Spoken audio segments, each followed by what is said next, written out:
Este podcast SIC Notícias é só um de muitos que pode ouvir no site da SIC Notícias ou na sua plataforma preferida. Os melhores programas de televisão, a opinião que importa e ainda entrevistas exclusivas em podcasts originais. Onde e quando quiser, leve no bolso todas as conversas. Fique a par das últimas novidades em sicnoticias.pt/podcast e nas nossas redes sociais.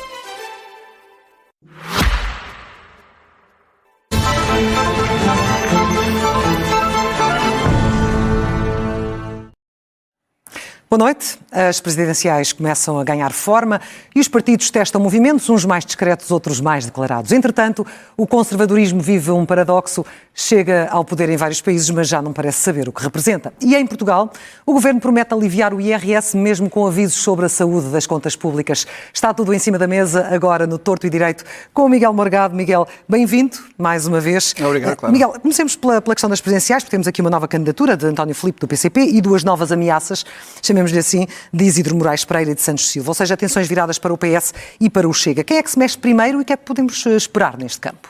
Bem, eu acho que a novidade mais importante aqui é a ameaça, porque nós ainda não sabemos, ele quarta-feira é que diz que se vai pronunciar, Augusto Santos Silva, que foi Presidente da Assembleia da República, e portanto logo pôs funções de grande prestígio e importância no Estado português, ao longo dos vários governos, Guterres, Sócrates, Costa e depois com a presidência da Assembleia da República, e ele fez uma comunicação através da sua rede social dizendo que, bem, António Vitorino, afinal de contas, não vai avançar, para grande pena minha, como se nós não soubéssemos todos, desde aquela noite das eleições, que António Vitorino não ia avançar. Era o segredo mais mal escondido da família socialista. Mas, enfim, tem que se fazer estas encenações. E ele então diz que no espaço político dele, em que ele se mexe, os socialistas não está representado nestas candidaturas. E, portanto, ele se calhar acha que tem que ser ele a dar o passo. Até porque ele não vê grande futuro na candidatura de António José Sousa. Lá está, é que ele diz, não tem o que ele está a dizer implicitamente é que a candidatura de António José Seguro não presta. Não, ele já o disse praticamente abertamente. Não disse coisas até ofensivas, que não reunia condições mínimas. António José Seguro foi secretário-geral do partido dele durante 3 anos. Foi líder da oposição num tempo muito difícil para o país. O que Augusto Santos Silva não tolera é que Seguro nunca tenha reconhecido como brilhante o legado de Sócrates. Porque Augusto Santos Silva foi um dos mais fiéis e tenazes defensores do período de José Sócrates, de todo o período de José Sócrates, inclusive as suspeitas de corrupção e de abuso de poder. Augusto Santos Silva sempre fez todos os possíveis por intimidar quem ousasse contestar a magnificência e a bondade do querido líder, e depois, claro, regenerou-se com António Costa, com funções governativas, e foi recompensado na presidência da Assembleia da República. Mas o ponto aqui fundamental é este, é que o PS ainda está a travar a guerra de 2011. É 2011, não é 2015, é 2011. A guerra entre Sócrates perder, com a troika cá dentro, as eleições para Pedro Passos Coelho, vir Seguro, lá está, a não reconhecer esse legado e a querer reconstruir o PS noutras bases, num período muito difícil. E todos aqueles que estavam com Sócrates a dizer assim, não, isto não pode acontecer no nosso partido. Quem manda aqui somos nós e, portanto, temos que chamar António Costa para vir repor o socratismo no Partido Socialista. Foi o que aconteceu. E só não foi tão direto porque, entretanto, Sócrates é preso em 2014. É preciso não esquecer que na véspera de Sócrates ser preso, em novembro de 2014, começou o debate no orçamento, sobre o orçamento de Estado, e Ferro Rodrigues era o líder parlamentar de António Costa era o secretário-geral, e faz um discurso a dizer que estão lá, Costa e Ferro Rodrigues, para reabilitar José Sócrates, que tinha sido um grande herói na luta contra a austeridade e contra a Troika. Esse era o plano do PS de Augusto Santos Silva. E agora, toda a gente, à volta de Augusto Santos Silva, detesta Seguro, com medo de Seguro. Porque aquilo que eles não podem tolerar, o Augusto Santos Silva não se candidata, se candidatar não é para ganhar. É para impedir que Seguro tenha sucesso. Essa fragmentação à esquerda pode, de facto, dificultar. É que o grande risco é este. Imagina-se que há uma candidatura com sucesso, mesmo que Seguro não vença, mas com sucesso, com mobilização. Sim. Aqui vai uma segunda volta. Imagine-se com a Almeida Gouveia Melo ou com Marcos Mendes, não sabemos. E pode perder uma segunda volta. Mas se houver essa mobilização neste período tão dramático de crise dentro do Partido Socialista, Seguro pode alimentar a veleidade de voltar a liderar o Partido Socialista. Uhum. E isso é a última coisa que Augusto Santos Silva quer e os que estão próximos dele. Essa é a razão de ser desta candidatura. E em relação ao Chega? Em relação ao Chega, o Chega não quer ficar de fora, no momento de grande pujança, destas eleições. Só que não tem candidato, porque o candidato para tudo é André Ventura. André Ventura. Pronto, essa solução tinha que se esgotar mais tarde ou mais cedo, chegou agora, E, portanto, os novos candidatos, neste caso o Major-General Isidro Moraes Pereira, fez saber que, se avançar, está muito contentinho e confortável com o apoio de 1.200.000 portugueses. Acaso para perguntar, quem não? Quem não, dado que há esta fragmentação enorme de candidaturas, 1.200.000 portugueses, se fossem votar num candidato apoiado pelo Chega, poderia ser suficiente para ir uma segunda volta. E quem teria mais a ganhar ou a perder nesse caso? Neste caso, o Chega tem tudo a ganhar com um candidato minimamente credível. Todos os outros partidos têm tudo a perder. Tudo.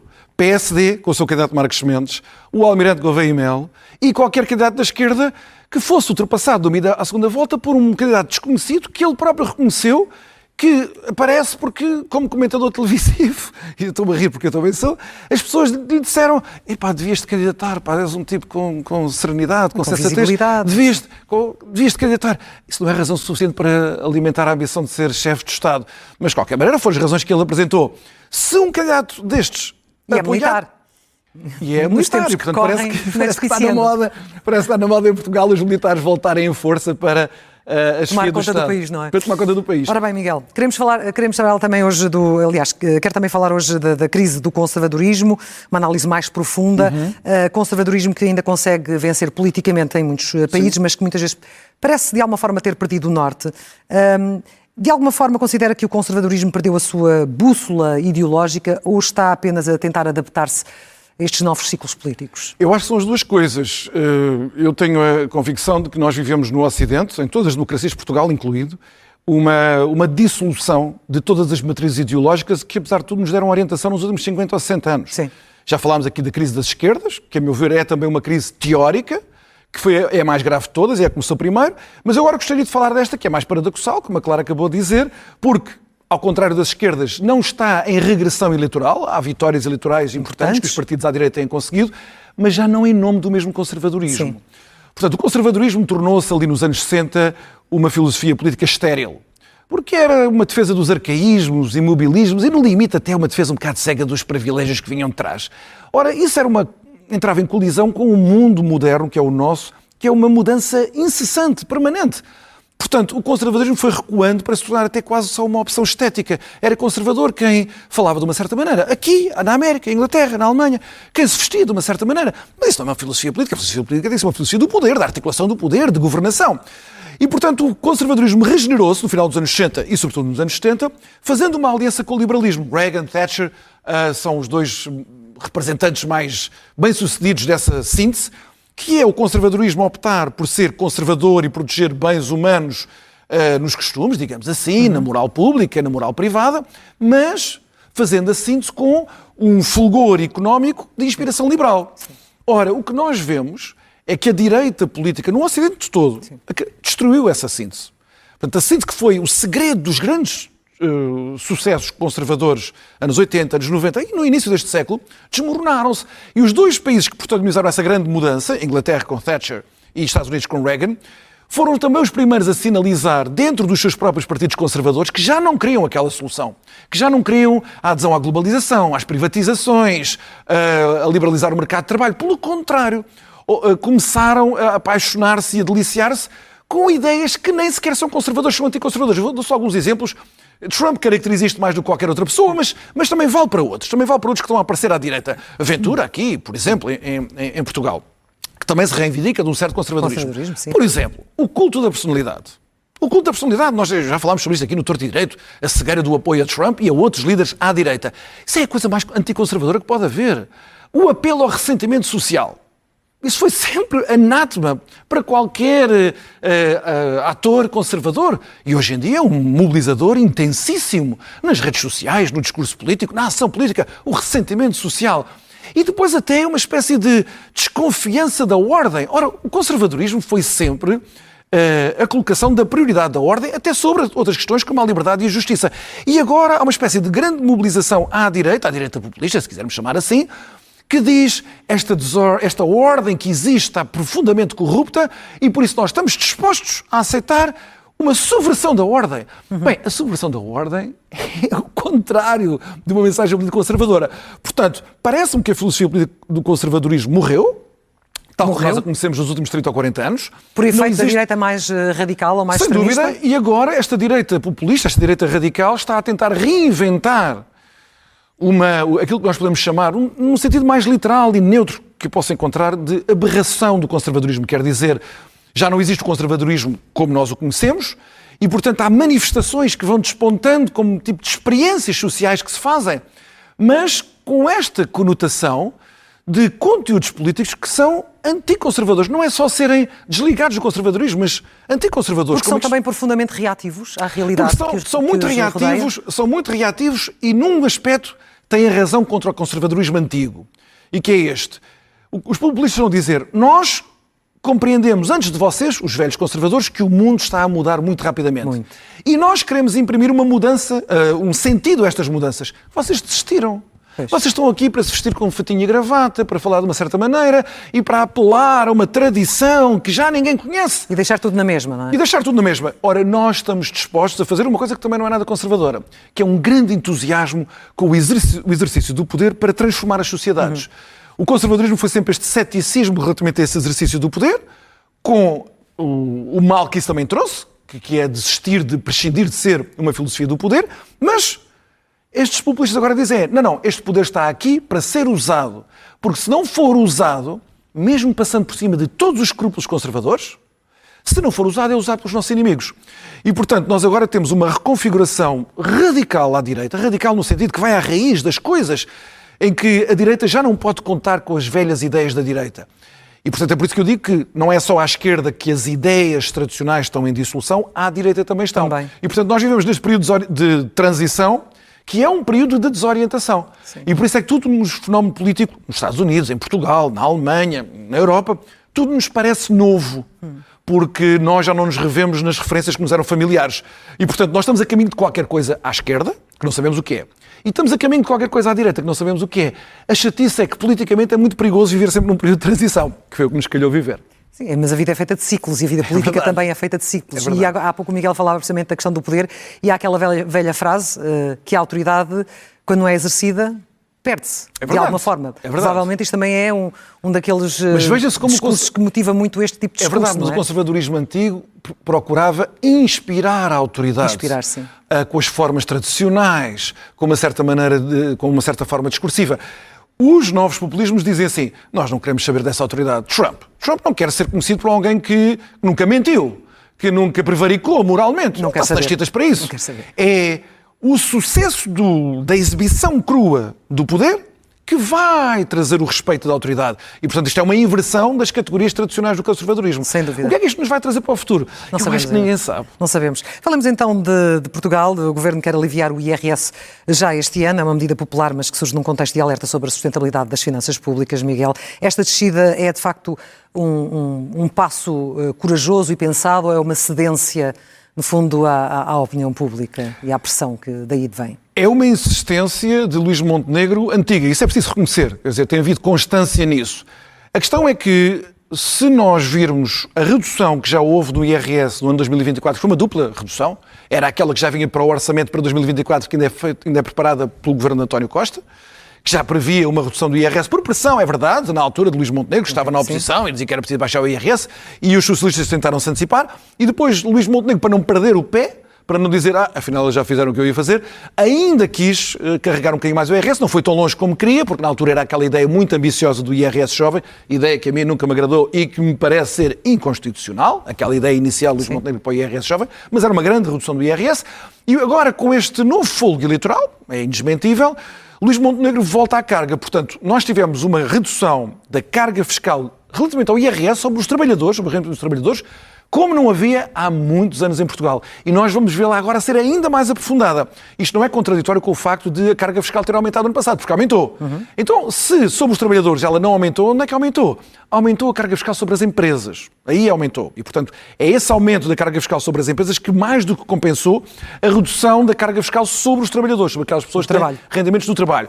Só que agora Luís Montenegro vai fazer, como dizem na América, o double down. Isto vai custar, entre 2024 e esta redução do IRS, nós estamos a falar de 2 mil milhões de euros. É quase 1% do PIB. Não é pouca coisa. É verdade que eu continuo a achar que nós pagamos demasiado IRS para os rendimentos que temos. Mas o ideal era nós podermos fazer aumentar os escalões, fazer subir os escalões muito acima da inflação, muito acima do aumento dos rendimentos, para termos as taxas marginais de imposto que estão como estão, agora vão ser reduzidas se a proposta do Governo for para a frente, mas as que estão podiam estar desde que só começássemos a pagar aquelas taxas marginais de imposto com rendimentos muito mais elevados. Isso não vai acontecer porquê? Porque Portugal tem grandes necessidades de finanças públicas ainda. O Conselho de Finanças Públicas tem feito este alerta de que o ano passado foi um ano de grande aumento da despesa corrente. Claro. E onde é que vai aliviar na despesa? Mas é que nós ainda vamos precisar de aumentar a despesa. Pois, é aí que eu queria chegar. É que nós tivemos com os governos Costa, desde 2015 até 2024, e depois com o primeiro governo Montenegro, aumentos muito consideráveis da despesa corrente. Como a Receita Fiscal comportou-se bem, mais ou menos foi comportando-se, enfim, dentro de limites aceitáveis. O problema qual foi? É que Costa, com os seus ministros das Finanças, conseguiu equilibrar o barco, reduzindo ao máximo o investimento público. Portanto, Portugal foi empobrecendo e muito no capital público das suas infraestruturas básicas, algumas muito importantes para o país. Sim. Nós chegámos a um ponto limite. Para isso. E Luís Montenegro, em 2024, ainda não apertou. Quer dizer, ainda não aumentou o investimento público como devia aumentar, apesar de ter o bónus do PRR. Mas o PRR vai se esgotar em breve. E aquele quadro que estávamos a ver, Miguel, com Portugal aqui nos 90%? O quadro dá-nos conta de que chegámos mesmo ao limite. Quer dizer, este quadro dá-nos conta, isto é do Tribunal de Contas Europeu, que diz que Portugal é de longe, até à frente da Grécia, veja-se bem, o país que, para fazer investimento público, mais depende dos fundos europeus. Sim. 90% do investimento público em Portugal nos últimos 10 anos, entre 2014 e 2024, 2015 e 2024, foi 90% garantido por fundos europeus. Portanto, nós não fizemos quase esforço nenhum para o investimento, que é absolutamente imprescindível. E agora nós temos grandes necessidades de investimento público. Desde reivindicações básicas como a habitação, que vai requerer muito investimento público, como já está a precisar, mas também da conversa que nós agora temos à volta da defesa. Que exige não só investimento na compra de equipamento e modernização das Forças Armadas, mas também das infraestruturas básicas que podem ser coadjuvadas para finalidades de defesa. Portanto, o governo Montenegro II e os seguintes vão precisar de aumentar a despesa urgentemente em investimento público, com a redução do PRR para o futuro e dos outros fundos europeus, dos fundos da coesão, também para o futuro. Nós vamos ter que mobilizar mais meios para o investimento e, portanto, haverá menos generosidade nos governos do futuro relativamente àquilo que as pessoas também querem, que é aumento de pensões, a revalorização das carreiras dos funcionários públicos e aumento de subsídios em geral. Portanto, essas coisas todas que foram muito premiadas nos últimos 3, 4 anos vão agora ter que ser um bocadinho travadas para dar lugar a esta despesa de investimento. Porque também, ao mesmo tempo, se quer desagravar fiscalmente os rendimentos dos trabalhadores. Isto não pode jogar tudo e, portanto, teremos que fazer escolhas. Miguel, temos cerca de 1 minuto e meio para cada uma das rubricas habituais, começando pelo inferno. Quem está no inferno? Bem, no inferno estão 2 ministros das Finanças de António Costa, Mário Centeno e João Leão, e Pedro Nuno Santos por ser ministro de Infraestruturas na altura. Porquê? Porque o Tribunal Constitucional, português, evidentemente, chegou a 2 decisões que são grandes reveses da política desse tempo. Uma relativamente aos despedimentos e realocações do pessoal de cabine, de tripulação de cabine, na TAP, quando foi a reestruturação da TAP levada a cabo por estes ministros das Finanças e por Pedro Nuno Santos como ministro das Infraestruturas, foram despedidas pessoas e o Supremo Tribunal de Justiça já tinha dito que aquelas demissões e aquelas realocações eram ilícitas. E o Tribunal Constitucional diz este recurso da TAP para averiguar se há aqui realmente inconstitucionalidades ou não, o Tribunal diz não, a decisão do Supremo Tribunal de Justiça nem sequer precisa de juízos de constitucionalidade, senão de uma maneira complementar ou supletiva, o fundamento legal está lá todo infraconstitucional e, portanto, vai mesmo haver direito a grandes indemnizações para pagar a essas pessoas, que foram centenas de pessoas. Foi uma reestruturação muito, muito dura na altura. Mas também não foi só essa decisão, mas a decisão também sobre o imposto adicional sobre a banca, que é da responsabilidade também dos ministros das Finanças, não de Pedro Nuno Santos, mas de Mário Centeno e de João Leão. Na altura, na pandemia, o governo de António Costa decidiu fazer um absurdo incompetente de aplicar retroativamente um novo imposto sobre a banca. Claro que isso levantou um problema de inconstitucionalidade, só que o Tribunal Constitucional, no acórdão que faz, diz, e vejam lá que não é só o problema da retroatividade, não é só aquele primeiro semestre de 2020, é o próprio imposto que é inconstitucional. E, portanto, a banca, se quiser agora fazer ações judiciais contra o Estado, pode também ter direito a indemnizações na ordem não só a devolução do imposto, mas também de indemnizações da ordem de centenas de milhões de euros. Portanto, isto foi tudo um desastre, estas 2 decisões incompetentes e agora reconhecidamente inconstitucionais. 3 homens no inferno, vamos ao purgatório. E quem está no purgatório? Quem está no purgatório é um homem que também se tem falado aqui, Elon Musk e a equipa da Tesla, da empresa de automóveis que ele tem, de automóveis elétricos, por causa de um teste que foi feito em Austin, no Texas, do robotáxi. Sim. Há várias empresas a investir neste tipo de equipamentos. Isto basicamente são carros que não precisam de condutor. Isto, empresas na China, na Europa, e a Tesla e a Waymo na América são as duas maiores, que estão a fazer já testes muito consideráveis. Isto ainda não é perfeito, e as redes sociais estão cheias de episódios neste teste de coisas que correram mal. Só que este é o futuro próximo. Sim. E este futuro próximo vai mudar tudo. Isto não é só uma questão de termos carros que, estatisticamente, serão mais seguros do que aqueles que temos hoje. Isto vai transformar radicalmente, por exemplo, as nossas cidades. E vai mudar também radicalmente a relação que nós vamos ter com as máquinas. Este vai ser o momento mais decisivo no nosso cotidiano, para além dos ChatGPTs e dos bots que já temos a regrar as nossas vidas íntimas até. Este vai ser o momento em que a máquina vai tomar conta da nossa vida, em que nós vamos delegar espontaneamente, todos os dias, a toda a hora, decisões que, como nós sabemos, num carro são decisões de vida e de morte. E nós vamos confiar nas máquinas, não para já vai haver grande Mas ceticismo. deve levar algum tempo até confiar. De repente Pronto, olhar vai. para o banco da frente, ver um volante e não ver ninguém lá sentado. Para nós vai ser um grande estranha. choque.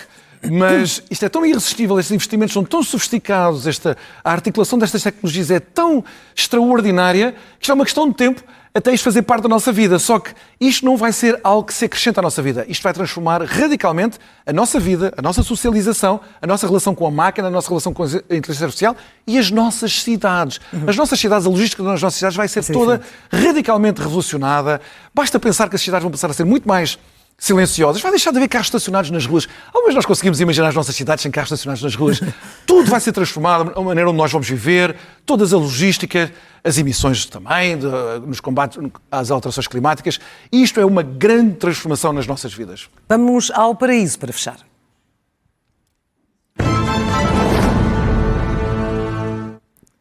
Miguel. E no paraíso, com toda a justiça, é uma grande figura do socialismo europeu, Filipe González, que deu uma entrevista muito recentemente a propósito da decisão do Tribunal Constitucional, uma decisão inacreditável do Supremo Tribunal Espanhol, a dizer que aquela lei da autoamnistia, evidentemente ilegal, um atentado ao Estado de Direito, que afinal não levanta problemas de constitucionalidade, e Sánchez já disse que é uma decisão magnífica. Filipe González, não é ninguém de direita, não é ninguém da direita populista. Filipe González disse isto na entrevista que deu esta semana, e eu queria ler para todas as pessoas perceberem como é que as coisas estão em Espanha. Ele diz assim, estou a citar, esta autoamnistia é uma vergonha. Desde logo, isto é muito importante para Portugal também, desde logo para qualquer democrata. González está a dizer que os democratas que não se pronunciaram sobre esta vergonha, as suas credenciais de defensores da democracia são postas em causa. E depois ele diz assim, que ninguém que tenha participado disto conte com o meu apoio nas urnas.